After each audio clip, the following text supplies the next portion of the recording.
Hello everyone, welcome to the channel. সকলোকে স্বাগতম জনাইছো মই অৰবিন্দ বৰা। আমি ৰিভিজন বা মনত কেনেকৈ ৰাখিব লাগে কথাবিলাক যিবিলাক সাধাৰণতে পাহৰি যাওঁ আমি পঢ়াৰ পিছত। বহুতৰ এইটো প্ৰবলেম হয় যে পঢ়ো কিন্তু পাহৰি যাওঁ, বিশেষকৈ জিকেৰ ক্ষেত্ৰত এই প্ৰবলেমটো বহুত বেছি হয়। গতিকে মই 5টা ষ্টেপ কম, ঠিক আছে? 5টা কাম কৰিবলৈ কম। যিকেইটা কাম যদি আপুনি ডেইলি লাইফত ইউজ কৰে পঢ়াৰ সময়ত, ঠিক আছে, বা পঢ়ি নথকাৰ সময়তো যদি এই 5টা ইউজ কৰে তেতিয়াহ'লে আপুনি যে কথাবিলাক মনত ৰাখিব নোৱাৰে, পাহৰি যে যায় পঢ়াৰ পিছত, কোনটো চনত কি হৈছিলে, নাম কি আছিলে, কোনজন মানুহৰ, এইবিলাক যে পাহৰি যায় মনত ৰখাত বহুত সুবিধা হ'ব। মই সেইখিনি কথা কম। তাৰ আগতে দুটা ইনফৰমেশ্যন দি যাওঁ। এটা হৈছে ষ্টাডি ইনচাইটৰ যিটো এডিআৰই ফুল কোৰ্চ আছে বা লগতে যিটো মোৰ ছ'চিয়েল চায়েন্সৰ কোৰ্চ আছে, সেই দুইটা কোৰ্চতেই 40% অফাৰ দিয়া হৈছে এইকেইদিন, 11 তাৰিখ, 12 তাৰিখ, 13 তাৰিখ আৰু 14 তাৰিখ, বিহু আৰু ঈদৰ কাৰণে এই অফাৰ দিয়া হৈছে। যদি ল'ব বিচাৰে তেতিয়াহ'লে মোক এটা মেছেজ দিব পাৰে, মোৰ নাম্বাৰ এইটো দিয়া আছে। মই ডিটেইলছত কৈ দিম যে কোৰ্চকেইটাৰ ভিতৰত কি কি আছে। জাষ্ট মোক ক'লেই হ'ল যে ছ'চিয়েল চায়েন্স বা ফুল কোৰ্চ এডিআৰই মই ল'ব বিচাৰিছোঁ। আৰু ছেকেণ্ড কথাটো হ'ল মক টেষ্টৰ কথা। যিসকলে মক টেষ্টৰ কথা অলৰেডি গম পায় তেওঁলোকে এইখিনি স্কিপ কৰিব পাৰে অলপমান ভিডিঅ'টো, আৰু যিসকলে গম নাপায় মই কওঁ তেওঁলোকক যে আমি এটা মক টেষ্ট লঞ্চ কৰিছিলোঁ অলপ দিনৰ আগতে। এইটো আপোনালোকে দেখা পাইছে মক টেষ্টটোৰ গোটেই ফিচাৰখিনি কি আছে। ইয়াতে লিখা আছে যে প্ৰিপেয়াৰ্ড বাই চিলেক্টেড কেণ্ডিডেটছ এডিআৰইত বা APSCৰ বিভিন্ন পৰীক্ষাত যিসকলে চিলেকশ্যন পাইছে অলৰেডি, তেওঁলোকে বহুত নিজৰ কুৱেশ্যনবিলাক দিছে আৰু তাৰপিছত গৈ এটা মক টেষ্ট আমি ৰেডি কৰিছোঁ। সেইকাৰণে মক টেষ্টটো মই ক'ব বিচাৰোঁ যে বেষ্ট এটা মক টেষ্ট হৈছে, এটা মক টেষ্ট ছিৰিজ, য'ত আপোনালোকে 4টা ফুল লেংথ মক টেষ্ট হ'ব। ফুল লেংথ মানে য'ত প্ৰতিটো মক টেষ্টত 100টা কুৱেশ্যন থাকিব। অ'কে, তেনেকৈ 4টা মক টেষ্ট পাব, টোটেল 400 কুৱেশ্যন তাত থাকিব। আৰু লগতে আমি লাষ্ট ইয়েৰ এডিআৰই যেনেকৈ পেপাৰখন আহিছিলে সেই ছেইম তেনেকুৱা পেটাৰ্ণত গোটেই মক টেষ্ট 4টাই তেনেকুৱা পেটাৰ্ণত বনাইছোঁ। আপুনি জাষ্ট মক টেষ্টকেইটা চালে আৰু যোৱাবাৰ পেপাৰখন চালে গম পাব যে একদম এটা ষ্টেণ্ডাৰ্ড লেভেলৰ মক টেষ্ট এডিআৰই ফুল্লি এডিআৰই পেটাৰ্ণত বনাইছোঁ। তাৰ লগতে মক টেষ্টকেইটা PDF ফৰ্মেটত থাকিব। যেতিয়া আপোনালোকে পে' কৰিব লাগিব, তাৰ কাৰণে পে' কৰাৰ পিছত PDF ফৰ্মেটতে মক টেষ্টটো আপোনালোকে হোৱাটছএপৰ জৰিয়তে পাই যাব। আৰু যিমান চিলেবাছ আছে আমাৰ এডিআৰইৰ কাৰণে, যিমানখিনি মেথছৰ, ৰিজনিঙৰ, জিকেৰ, ইংলিছৰ যিমান টপিকছ আছে, চব টপিকৰ ওপৰতে কুৱেশ্যন দিব চেষ্টা কৰা হৈছে, যাতে ষ্টুডেণ্টে গম পাওক কেনেকুৱা কি হয়, কেনেকুৱা ধৰণৰ কুৱেশ্যন আহে আমাৰ পৰীক্ষাত সাধাৰণতে। আৰু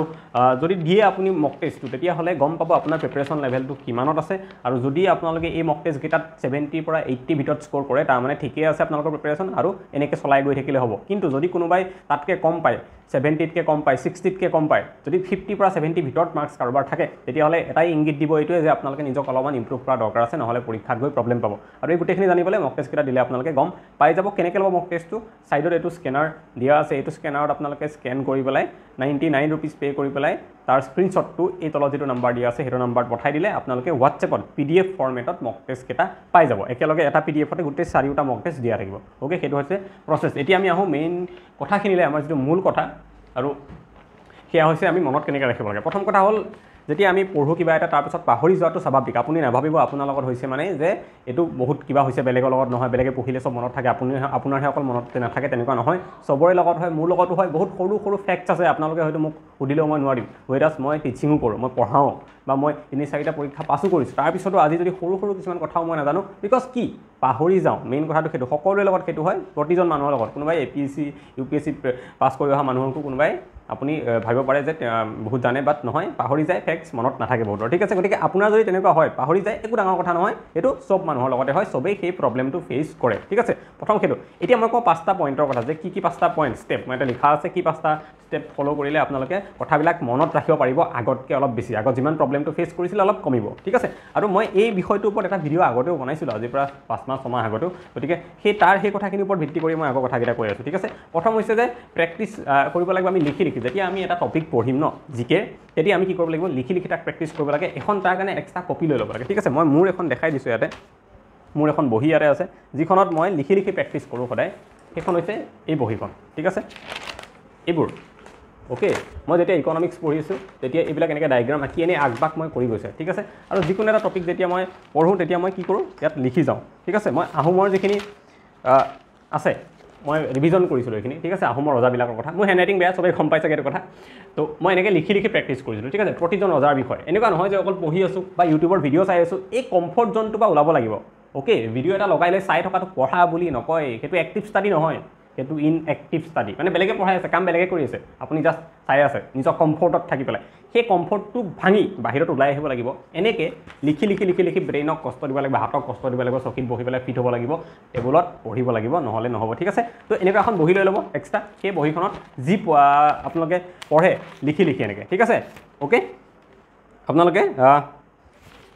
কেনেকৈ কৰিব পাৰে আৰু চব লিখি মেলি এফালৰ পৰা অ'কে যেনেকৈ মই ইয়াতে যিমানবোৰ কৰিছোঁ চব ৰজাবিলাকৰ কথা ইয়াতে লিখা আছে ট্ৰিক কিছুমান দি মই লিখিছিলোঁ ঠিক আছে তেনেকৈ কৰিব আপোনালোকে তেতিয়া বহুতখিনি হেল্প হ'ব আই এম চিয়'ৰ মই এইটো কথাত চিয়'ৰ যে লিখি লিখি কৰিলে বহুত কথা মনত ৰ'ব ঠিক আছে প্ৰথম কথাটো সেইটো দ্বিতীয় যিটো কথা আছে সেইটো হ'ল আপোনালোকে ৰিভাইজ কৰিব লাগিব ৰিভিজন কৰিব লাগিব ঠিক আছে মই ৰিভিজনৰ ওপৰত এটা ভিডিঅ' বনাম আগতে এটা বনাইছিলোঁ মই আকৌ এটা ৰিভিজনৰ ওপৰত ভিডিঅ' বনাই দিম যে কেনেকৈ ৰিভিজন কৰিলে আপোনালোকৰ ভাল হয় ঠিক আছে কিন্তু ৰিভিজন ৰিপিটেশ্যন কৰিব লাগিব চাওক মই এটা চিম্পল উদাহৰণ দিম যিটো আগতেও দিছিলোঁ আমাক যদি কোনোবাই কয় যে ABCDখন A+Z কৈ দিব লাগে আমি পাহৰিছোঁ নেকি ক'ব পাৰিম নে নোৱাৰিম তেনেকৈ ABCDখনত আমাৰ 26টা লেটাৰ আছে আমি গোটেইকেইটা যে মনত থাকে আমাৰ ক খখনত যে লেটাৰখিনি এতিয়া মনত নাই লাহে লাহে তাৰ কাৰণটো কি বহুতৰ এনেকুৱা হয়নে নহয় যে ক খখন যদি মই লিখিব দিওঁ বহুতেই নোৱাৰিব কৰ পৰা একদম শেষৰলৈকে লিখিব নোৱাৰিব বহুতে কিয় কিন্তু ABCDখন যদি লিখিব দিওঁ A to Z লিখি দিব পাৰিব চবে হয়নে নহয় তাৰ কাৰণটো কি কাৰণ প্ৰেক্টিছ আমাৰ ইংলিছৰ যিকেইটা লেটাৰ আছে সেইকেইটা আমাৰ প্ৰেক্টিছ হৈ থাকে আমি লিখি থাকোঁ কিন্তু আমি অসমীয়াত বহুত মানুহে লিখিবলৈ এৰি দিলোঁ সেইকাৰণে মনত নাই তাৰ মানে কি কথাটো ৰিপিটেশ্যন যিমান বেছি হৈ থাকিব যিমান সঘনেই এটা বস্তু ৰিপিট হ'ব সিমান বেছি আমাৰ মনত থাকিব অ'কে আৰু সেইটোকে মই কৈছোঁ যে সেইকাৰণে আমি ভগাই লৈ উইকলি মান্থলি যোনে যেনেকৈ প্লেন বনায় নিজৰ প্লেন হিচাপত কি কৰিব লাগে ৰিভিজন কৰিব লাগে ঠিক আছে বস্তুবিলাক যিমান বেছি ৰিভিজন কৰিব নহয় সিমানেই বেছি মনত থাকিব আপোনালোকৰ যেতিয়া আপোনালোকে কয় যে পঢ়িলেও মই নোৱাৰোঁ তাৰ আগত এবাৰ নিজক সোধক নাই আপুনি যে আপুনি যিটো টপিক পঢ়িছে কেইবাৰ ৰিভিজন কৰিলে গোটেই ইণ্ডিয়াৰ নেশ্যনেল পাৰ্কৰ কথা আপুনি পাহৰি যায় আপোনাৰ মনত নাথাকে এইটো প্ৰব্লেম আছে মই জানো নেশ্যনেল পাৰ্ক এখনৰ কথা গোটেই ইণ্ডিয়াৰ পাহৰি যায় কিন্তু আপুনি পাহৰি যাওঁ বুলি কমপ্লেইন কৰাৰ আগত এবাৰ নিজক সোধক আপুনি ৰিভিজন কেইবাৰ কৰিলে ইণ্ডিয়াৰ নেশ্যনেল পাৰ্ক এখন আপুনি এবাৰতো পঢ়িছে টপিকটো কিন্তু তাৰপিছত এনেকৈ লিখি বহীত মই যে দেখালোঁ বা কিবা কৰি কেইবাৰ 10 বাৰ ৰিভিজন কৰিছেনে আজিলৈকে কোনোবা এজনেও কোনেও কৰা নাই যদি কোনোবাই 10 বাৰ ৰিভিজন কৰিছে কেতিয়াও ক'ব নোৱাৰে যে মোৰ মনত নাথাকে ইণ্ডিয়াৰ নেশ্যনেল পাৰ্ক কেইখনৰ নামকেইটা ষ্টেট ৱাইজ যদি কৰে 10 বাৰ ৰিভিজন থাকিব আৰু কৰিব লাগিব বেলেগ কোনো উপায় নাই ঠিক আছে তাৰ লগতে কি কৰিব লাগে ফ্ৰী টাইমত চেষ্টা কৰিব লাগে এনেই আগফালে খোজকাঢ়ি আছোঁ চোতালত কিবা কৰি আছোঁ মনত পেলাব চেষ্টা কৰিব লাগে যে উত্তৰ প্ৰদেশৰ নেশ্যনেল পাৰ্ক এখন কি আছিলে আচ্ছা চালিবালি নেশ্যনেল পাৰ্কখন ক'ত আছিলে ঠিক আছে ৰামথাম্বৰখন কোনখন ষ্টেটত আছিলে এনেকৈ ৰিকল কৰিব চেষ্টা কৰিব লাগে বহুত ফাইদা হ'ব ঠিক আছে তো মই দুটা পইণ্ট ক'লোঁ প্ৰেক্টিছ লিখি লিখি মই বহিতে দেখালোঁ তেনেকৈ প্ৰেক্টিছ কৰিব কৈছোঁ 2 নম্বৰ ৰিভাইজ আৰু বাৰে বাৰে ৰিপিটেশ্যন মানে যিমান পাৰি মেক্সিমাম ৰিভিজনৰ কথা ক'লোঁ এইটো 2 নম্বৰ পইণ্ট 3 নম্বৰ পইণ্টলৈ মই আহিছোঁ ঠিক আছে ডায়েগ্ৰাম আৰু ট্ৰিক্স লগাই পেলাই কৰিব লাগে যেনেকৈ মই যেতিয়া জিঅ'গ্ৰাফি ক্লাছ কৰিছিলোঁ ৰিভাৰ ছিষ্টেম পঢ়াওঁতে যিকেইখন আমাৰ সপ্তসিন্ধুৰ ৰিভাৰ যিকেইখন আছিলে মই এটা ট্ৰিক দিছিলোঁ যে ইণ্ডাছ ৰিভাৰ আৰু তাৰ ট্ৰিবিউটৰী যিকেইখন আছে মই এটা ট্ৰিক দিছিলোঁ কি RSS আৰু BJP চ' চিমিলাৰ RSS চবেই জানে ৰাষ্ট্ৰীয় স্বয়ংসেৱক সংঘ BJP কথা চবেই জানো লিংক হয় তেওঁলোক দুটা গতিকে RSS BJP আৰু তাৰ পৰা মই কৈছিলোঁ যে R for Rabi S for Satlesh S for Saraswati B for Bias J for Jhelum আৰু P for খালি Chenab এইটো মনত ৰাখিব লাগিব আৰু এখন ইণ্ডাছখন চবেই জানো তো সপ্তসিন্ধু 7খন নদীৰ নাম মনত ৰৈ গ'ল এটা সৰু ট্ৰিক দিয়ে RSS BJP কাম চেছ তেনেকৈ মই মাটিৰ ক্ষেত্ৰতো দিছিলোঁ PHAL ফাল কাৰণ আমি ফাল বুলি কওঁ যিখন মাটিত যিখন নাঙলত যিখন লগোৱা থাকে যিখন মাটিত খান্দি লৈ যায় সেইখন ফাল বুলি কওঁ আৰু সেইকাৰণে কৈছে ফালৰ পৰা আমি কি মনত ৰাখিছোঁ অসমত 4 প্ৰকাৰৰ যে মাটি পায় সেই 4 প্ৰকাৰৰ মাটিৰ নাম মনত ৰাখিছোঁ পিয়েডমণ্ট হিলি চইল এলুভিয়েল চইল লেটেৰাইট চইল তো এনেকৈ ট্ৰিক লগাই মনত ৰাখক বহুত বেছি হেল্প হ'ব মই ছ'চিয়েল ছায়েন্সৰ কোৰ্চটোত এনেকৈ পঢ়িছোঁ বহুত পঢ়িছোঁ যিমান পাৰি ট্ৰিক দি মেলি মনত ৰাখাবলৈ চেষ্টা কৰিছোঁ সকলোকে ঠিক আছে তো ডায়েগ্ৰাম ট্ৰিক্স সেইবোৰ দি পেলাই আপোনালোকে চেষ্টা কৰক মনত ৰাখিবলৈ আৰু মেপ চাওক যিকোনো এটা টিলিঙা মন্দিৰ ক'ত আছে তিনিচুকীয়াত পটককৈ এবাৰ মেপখন ওলাই পেলাই চাওক না অসমত তিনিচুকীয়াখন ক'ত আছে মেপখনো ৰিভিজন হৈ থাকিব আপোনাৰ লগে লগে আৰু বস্তুবিলাকো মনত ৰখাত সুবিধা হ'ব ঠিক আছে আৰু কিছুমান ক্ষেত্ৰত ফটো চাই দিয়ক বোলে আটাইতকৈ ডাঙৰ টি ষ্টেটখন কি হয় অসমৰ ঠিক আছে বোলে এইখন টি ষ্টেট অসমৰ আটাইতকৈ ডাঙৰ মানে টি ষ্টেট মানে কি চাহ বাগান আটাইতকৈ ডাঙৰ লগে লগে এবাৰ অলপ চাৰ্চ কৰিও চালে ন চৰ্দাৰ সৰোবৰ ডেমটো কোনখন নদীৰ ওপৰত আছে চোৱাৰ লগে লগে যদি এবাৰ চাই দিয়ে যে ডেমটো ক'ত আছে চাওঁ অলপ মোবাইলত ফটো দি চালে বেছিকৈ কথাবিলাক মনত ৰয় ঠিক আছে মই কি কৈছোঁ ডায়েগ্ৰাম ইউজ কৰক ফটো মেপ আৰু ট্ৰিক্স কিছুমান ইউজ কৰক এই যে ক'লোঁ RSS BJP এই নিমনিক্সবিলাক এনেকৈ ইউজ কৰিলে মনত ৰাখিবলৈ বহুত সুবিধা হ'ব তাৰপিছত কি কৰিব যিবিলাক টপিক বহুত ডাঙৰ হয় একেবাৰে নোৱাৰি এনেকৈ ট্ৰিক বনাব সেইবিলাক কিন্তু আমি বাৰে বাৰে ৰিপিট কৰিব লাগিব ৰিভিজন কৰিব লাগিব তেনেকৈ আমাৰ মনত থাকিব ঠিক আছে 3টা মই ক'লোঁ পইণ্ট 4 নম্বৰটো যিবোৰ আপোনালোকে ফেক্টছ পায় ঠিক আছে যেনেকৈ অসমৰ আহোম ৰজাসকলৰ কথা যে চন্দ্ৰকান্ত সিংহৰ সময়ত কি কাম হৈছিলে গৌৰীনাথ সিংহৰ সময়ত কি হৈছিলে এই কামবিলাক আপোনালোকে মনত ৰাখিব লিখিব মনত ৰাখিবই আৰু মাজে মাজে সেইবিলাক কাৰোবাক আপুনি কওক আপোনাৰ ফ্ৰেণ্ডৰ লগত ডিছকাছ কৰক যে মই এটা ক'ম যে গৌৰীনাথ সিংহৰ টাইমত কি মেজৰ কাম হৈছিলে আমাৰ আহোম ৰাজ্যত যিখিনি পৰীক্ষাত সুধি থাকে ঠিক আছে গদাধৰ সিংহৰ টাইমত কি হৈছিলে মই ক'ম এনেই কাৰোবাক কওক ঘৰত যাৰ লগত ভাল মা দেউতা বা ভণ্টি বা ফ্ৰেণ্ডৰ আগত কওক এটা এটাকৈ ঠিক আছে তাহাঁতক বহীখন লৈ ল'ব দিয়ক হাতত আৰু যদি আপোনাৰ ভুল হৈছে তাহাঁতক শুধৰাই দিব কওক তেনেকৈ কৈও বহুত ডাটা ফেক্টছ বোলে মই অসমত যিকেইখন ইম্পৰ্টেণ্ট যুদ্ধ হৈছিলে অসম ইতিহাসত ঠিক আছে গোটেই যুদ্ধকেইখন এফালৰ পৰা মই ক'ম চনৰ লগত কৈ আৰু কাৰ মাজত দিছিলে মই গোটেইখিনি ক'ম কওক কাৰোবাৰ ঘৰৰ ফেমিলি মানুহক ফ্ৰেণ্ডৰ আগত কওক আৰু এফালৰ পৰা ধুনীয়াকৈ তাহাঁতক চাই যাব দিয়ক কোৱাটো শুদ্ধ হৈছে নাই এনেকৈ কৰিলে অলপমান ভালো লাগিব এংগেজমেণ্ট থাকিব ঠিক আছে আৰু লগে কি হ'ব মনতো থাকিব বস্তুবিলাক যিবিলাক আপুনি মনত নাথাকে বুলি আজি কৈ আছে ঠিক আছে তো সেইটো এটা মই ক'লোঁ ফ্ৰেণ্ডছ ফেমিলি মেম্বাৰ্ছৰ লগত এনেকৈ ডিছকাছ কৰি পেলাই মনত ৰাখক এইটো এটা ভাল ষ্টেপ হ'ব পাৰে আমাৰ কথাবিলাক মনত ৰাখিবৰ কাৰণে আৰু এটা ষ্টেপ মই কৈ আছোঁ যিবোৰত আপুনি বেছি প্ৰব্লেম পাইছে যিবোৰ সাধাৰণতে মনত নাথাকে যিবিলাক টান পাইছে মনত ৰাখিবলৈ সেইবিলাকৰ ওপৰত বেছি ফ'কাছ কৰক অলপমান এটা টপিক ওলাই লওক কেইটামান টপিক যে এইকেইটা টপিকত মোৰ বেছিকৈ প্ৰব্লেম থাকে তো সেই টপিককেইটা ওলাই লওক ওলাই লৈ পেলাই কি কৰিব ধুনীয়াকৈ সেই টপিককেইটাৰ ওপৰত অলপ বেছিকৈ গুৰুত্ব দিয়ক বেছিকৈ চাওক আৰু যিবিলাক টপিক বিশেষকৈ ইম্পৰ্টেণ্টো হয় কিন্তু আপোনাৰ মনত ৰাখিবলৈ অলপ প্ৰব্লেম সেই টপিককেইটাত অলপ বেছিকৈ পঢ়ক বাকীখিনিতকৈ বেছি অলপ গুৰুত্ব দিয়ক তেতিয়া কি হ'ব আপোনাৰ সেই টপিকখিনি মনত থাকিব লাহে কাৰণ মই কি কৈছোঁ ইম্পৰ্টেণ্ট টপিক বাট মনত নাথাকে সেইকেইটা বাৰে চাব কৈছোঁ কাৰণ ইম্পৰ্টেণ্ট হয় চাবই লাগিব আৰু মনত নাথাকে সেইকাৰণে বাৰে চাব লাগিব গতিকে তেনেকৈ কৰিলে মোৰ মতে ঠিক হ'ব ঠিক আছে তো মই 5টা কল এবাৰ ৰিভাইজ কৰি দিছোঁ গোটেইখিনি কি যে বহীত লিখি এনেকৈ প্ৰেক্টিছ কৰিব যেতিয়া আপুনি প্ৰেক্টিছ কৰে অ'কে সেইটো 1 নম্বৰ 2 নম্বৰ ৰিভিজন ৰিপিটেশ্যন যিমানবাৰ ৰিপিট কৰিব পঢ়িব একেটা টপিককে বেছিকৈ সিমান বেছি মনত ৰ'ব 2 নম্বৰ 3 নম্বৰ মই কি কৈছোঁ ট্ৰিক্স ডায়েগ্ৰাম এইবোৰ দি পেলাই আপুনি পঢ়ক তেতিয়া আপোনাৰ কাৰণে বহুত ইজি হৈ যাব এইটো এটা বহুত হেল্প কৰিব ঠিক আছে আৰু 4 নম্বৰত আপোনাৰ ফেমিলি মেম্বাৰ বা ফ্ৰেণ্ডৰ আগত আপুনি যিবিলাক শিকিছে কথা এইবোৰ কৈ থাকক বাৰে কৈ থাকক তেতিয়াও ৰিপিটেশ্যন হ'ব মনত থাকিব 5 নম্বৰ কথাটো যিবিলাক টপিক ডাঙৰ হয় বাট ইম্পৰ্টেণ্ট হয় কিন্তু মনত ৰাখিবই লাগিব আপোনাৰ বাট মনত নাথাকে সেইখিনি এক্সট্ৰাকৈ লিখি লওক সেইখিনিৰ ওপৰত অলপ এক্সট্ৰা টাইম দিয়ক ঠিক আছে ট্ৰিক্সৰ যেতিয়া কথা মই কৈছিলোঁ তেতিয়া মই কি কৰোঁ আহোম ৰাজ্যৰ যিখিনি ৰজা আছে সেই ৰজাখিনি যে ইম্পৰ্টেণ্ট যিকেইজন ৰজা আছে গোটেইকেইজন ৰজাৰ নামত মই এটা ট্ৰিক বনাই লৈছিলোঁ ঠিক আছে আৰু সেই ট্ৰিকখিনিৰ ওপৰতে মই মনত ৰাখোঁ এনেকৈ ঠিক আছে এইখন এবাৰ চাই লওক চবেই যদি দেখিছে অ'কে এটা লিখা আছেনে ৰজাৰ নাম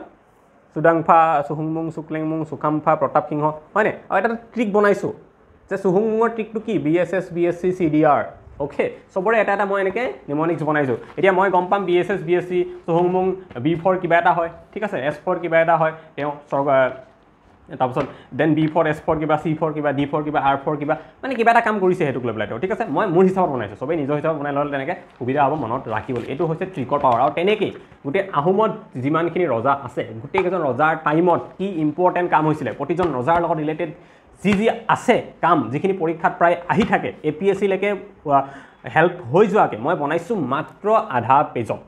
কিন্তু হঠাৎ হোৱা নাই তাৰ আগত মই গোটেইখিনি বস্তু পঢ়িব লগা হৈছে পঢ়ি মনত ৰাখিব লগা হৈছে তাৰপিছত মই এনেকৈ শ্বৰ্ট কৰি ইমানখিনিত কাৰণ পৰীক্ষাৰ আগত গোটেই আহোম হিষ্ট্ৰী পঢ়ি যোৱাটো সম্ভৱ নহয় মই এনেকৈ বনাই পেলালোগৈ যাতে পৰীক্ষা হলত সোমোৱাৰ আগতো মই বহীখন হাতত লৈ পেলাই এনেকৈ চালে এবাৰ ৰিভিজন কৰি পেলাব পাৰোঁ ঠিক আছে তো এইটো হৈছে ট্ৰিক বা ডায়েগ্ৰাম যে বনাব কৈছোঁ তাৰ প্ৰফিট বা আপোনালোকৰ লাভ এইটো তেনেকৈ হওক ঠিক আছে তেনেকৈ কৰিব পাৰে আৰু 2 এটা কথা মই কওঁ যিকেইটা এডিশ্যনেল কথা ঠিক আছে ভালকৈ শুব খোৱাৰ টাইমটো ব্ৰেক নকৰিব 7-8 ঘণ্টা শুব চবকে জৰুৰী হয় শুব ঠিক আছে আৰু মোবাইলটো যিমান পাৰে আঁতৰত ৰাখিব অ'কে ময়ো বাদ দিছোঁ আজিকালি মোবাইলটো মেছেজে ৰিপ্লাই দিওঁ অকল আপোনালোকৰ তাৰ বাহিৰে বেলেগ কাম মোবাইলত মই সাধাৰণতে নকৰোঁ আননেচেচাৰী ভিডিঅ' আৰু ৰিল শ্বৰ্ট নাচাব ফ'কাছ বহুত বেছি বেয়া কৰি পেলাই ৰিলছ বস্তুটো টোটেলি এভইড কৰক ফ'কাছ মানুহৰ ফ'কাছৰ সেইটো কৰি পেলাই ঠিক আছে ফ'কাছৰ হেৰি কৰি পেলাই গতিকে ৰিলছ টোটেলি যিমান পাৰে এভইড কৰিব অ'কে আৰু যা এটা কথা ব্ৰেইনত সোমাই নল'ব ক'ত কি হৈছে কি নাই হোৱা ইমান বেছি এইবিলাক দৰকাৰ নাই মানে যিবোৰ আননেচেচাৰী কথা ঠিক আছে গাঁৱত ক'ত কি হৈছে এইবিলাক অদৰকাৰী কথা বাদ দিব আৰু যিমান পাৰে কথা কমকৈ ক'ব কথা যিমান বেছিকৈ কয় ব্ৰেইনত প্ৰেছাৰ পায় মেমৰি সিমানেই কমি গৈ থাকে মানুহৰ ঠিক আছে ব্ৰেইনত প্ৰেছাৰ পায় গতিকে কথা নক'ব ঠিক আছে এইকেইটা কথা মই ক'লোঁ লগতে যে ভালকৈ শুব মোবাইলটো যিমান পাৰে আঁতৰত ৰাখিব আৰু ভিডিঅ' ৰিলছ এইবিলাক আননেচেচাৰী ভিডিঅ' অকল ৰিলছে নহয় ইউটিউব ভিডিঅ' নাচাব আৰু ব্ৰেইনত যি টি কথা সোমাবলৈ নিদিব ভাল কথা সোমাবলৈ দিব অকল আৰু 5 নম্বৰত বেছি কথা নক'ব তেতিয়া ভাল হ'ব ঠিক আছে গতিকে এইখিনি আছিলে আজি গোটেই ভিডিঅ'টোত মই ভাবোঁ বহুত হেল্প হ'ব সঁচাকৈ এইটো যদি ইমপ্লিমেণ্ট কৰিব পাৰে লাইফ চেঞ্জ হৈ যাব মানে জিকে ছেকশ্যনটোত লাইফ চেঞ্জ হ'ব বহুত মনত থাকিব যদি এইকেইটা ফ'ল' কৰিব পাৰে অ'কে চ' এইখিনি আজিলে যদি ষ্টাডি ইনচাইডৰ কোৰ্চটো ল'ব বিচাৰে অফাৰ চলি আছে বহুতে ল'ব বিচাৰিছিলে ল'ব পাৰে যিটো ADR কাৰণে এটা ওৱান ষ্টপ চলিউশ্যন চব ADR যিমান যি লাগে গোটেইখিনি তাত কৰোৱা হ'ব এভৰিথিং PDF-ৰ সৈতে দি পেলাই মই ডিটেইলছখিনি দি দিম মোক এটা মেছেজ দিলে আৰু ছ'চিয়েল চায়েন্সৰ কোৰ্চটো ল'ব পাৰে মোৰ সেইটো বহুতে লৈছে আৰু লগতে মক টেষ্টটো যদি লয় পে'মেণ্ট কৰি পেলাই স্ক্ৰীনশ্বটটো হোৱাটছএপ নাম্বাৰটো পঠাই দিব পাৰে আৰু তাতে পাই যাব PDF ফৰ্মেটত গতিকে আজিলৈ ইমানে আকৌ এটা নেক্সট ভিডিঅ'ত সোনকালে লগ পাম থেংক ইউ